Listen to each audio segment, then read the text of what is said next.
95 ఏళ్ల వృద్ధురాలు బతుకు కోసం 20 కిలోమీటర్ల నడక. ఈరోజు మనలో చాలామంది కిలోమీటర్ నడవాలంటేనే ఆలస్యం చేస్తాం. వాహనం లేకుండా బయటకు వెళ్తే కాస్త అసౌకర్యంగా ఫీల్ అవుతాం. కానీ ఒడిశాలోని ఓ వృద్ధురాలు మాత్రం 95 ఏళ్ల వయసులో కూడా జీవితాన్ని రక్షించుకోవాలనే తపనతో ఏకంగా 20 కిలోమీటర్లు నడిచింది. ఆమెకు ఇటీవల కుక్క కాటుకు గురి కావడంతో రేబీస్ టీకా తీసుకోవాల్సి వచ్చింది. కానీ రాష్ట్ర వ్యాప్తంగా ప్రైవేట్ వాహనాల డ్రైవర్లు సమ్మెలో ఉన్నారు. దీంతో వాహనాలు అందుబాటులో లేకపోవడంతో ఆమె తన కొడుకుతో కలిసి కాలినడకన వెళ్లాల్సి వచ్చింది. ఈ ఘటన ఒడిశా రాష్ట్రం నువాపడా జిల్లాలో చోటు చేసుకుంది.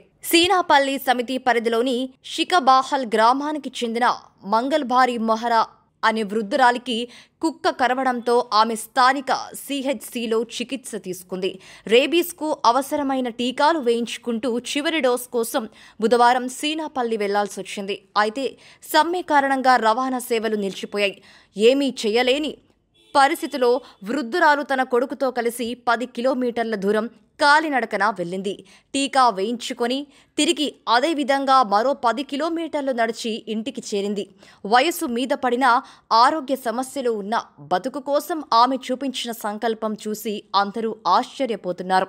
ఈ ఘటనపై డ్రైవర్ల సంఘం ప్రతినిధులు స్పందించారు. తమ సమ్మె అవసరమైన సేవలకు అడ్డంకి కాదని, బాధిత కుటుంబం ముందుగానే సమాచారం ఇచ్చుంటే అవసరమైన సహాయం అందించేద్దామన్నారు.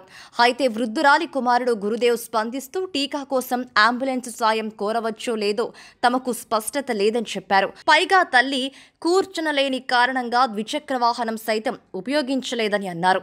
దీంతో ఇతర మార్గాలు లేక నడవాల్సి వచ్చిందని ఆవేదన వ్యక్తం చేశారు. ఈ ఘటన ఒకవైపు మనలో బాధను కలిగిస్తే మరొక వైపు ఆ వృద్ధురాలి పట్టుదల, ప్రాణప్రియతను గౌరవించాల్సిన అవసరాన్ని గుర్తు చేస్తుంది.